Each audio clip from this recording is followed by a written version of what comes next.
All across Louisiana and around the world, food has played a role in who people are and how they live. While we often think about the people who shaped history, we don't often think of the food that shaped it. In this series, we will explore recipes found in the archival collections at the Louisiana State Archives and talk about the context in which they were made.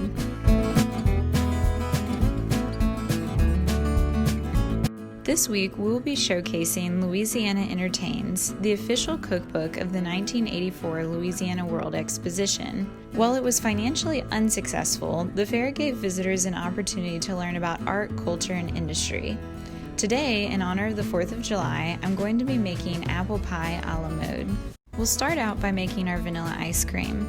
The recipe calls for 8 eggs, 2 tablespoons of cornstarch, and 2 cups of sugar. I'm going to blend this all together to make sure that it's nice and smooth.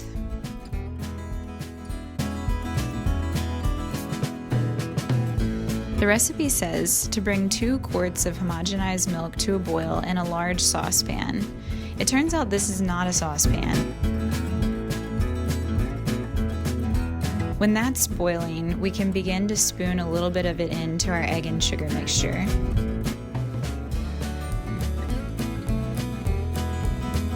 We add this mixture back to the pot. The recipe says to stir constantly so as not to scorch. So of course, we immediately scorched it.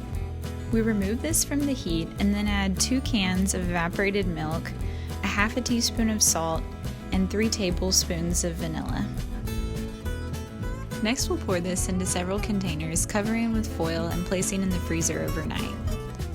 Now that we've finished the ice cream, we can start on making our apple pie. We'll start with my arch nemesis, the pie crust. You'll use 1 1/3 cups flour and a half teaspoon of salt, and then blend in your half a cup of shortening. We slowly add in 1/4 cup of water until it makes a nice dough that's not too sticky.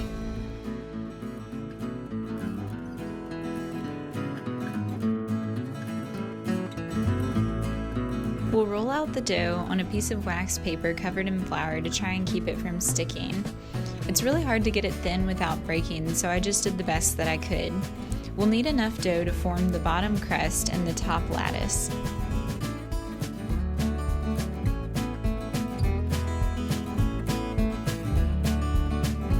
We'll trim down the dough to fit the size of the baking dish and then start cutting out strips for the lattice. I decided to throw all caution to the wind and not measure out the strips in order to achieve the homemade aesthetic I was going for. Next, the recipe calls for 6 apples chopped to put into our filling.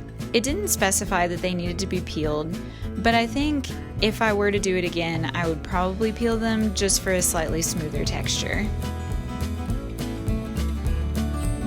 Now we'll start on dry ingredients for the filling. We're going to mix 1 1/2 cups sugar, a half a cup of flour, a half teaspoon cinnamon, a half teaspoon nutmeg, a 1/4 teaspoon cloves, and a 1/4 teaspoon allspice.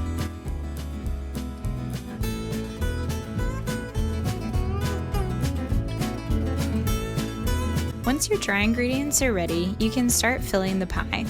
The recipe says to cover the bottom in apple, then add a tablespoon of butter before sprinkling on the dry ingredients. We'll finish this off with a few drops of lemon and then repeat the process a second time. Next, we'll construct our lattice before putting the pie in the oven to bake for 10 minutes at 425 degrees and then 45 minutes at 325 degrees. Next, you'll remove your ice cream from the fridge, realize that it's frozen solid, and wish that you had purchased an ice cream machine before making this video. You'll have to let this sit out for a while, but then it should be soft enough to serve.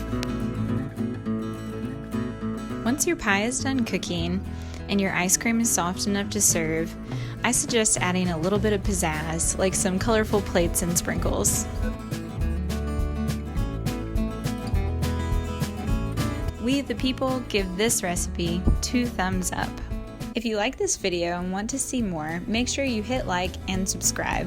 And if you'd like to learn more about the collections that we have here at the Louisiana State Archives, make sure to check us out in person or online.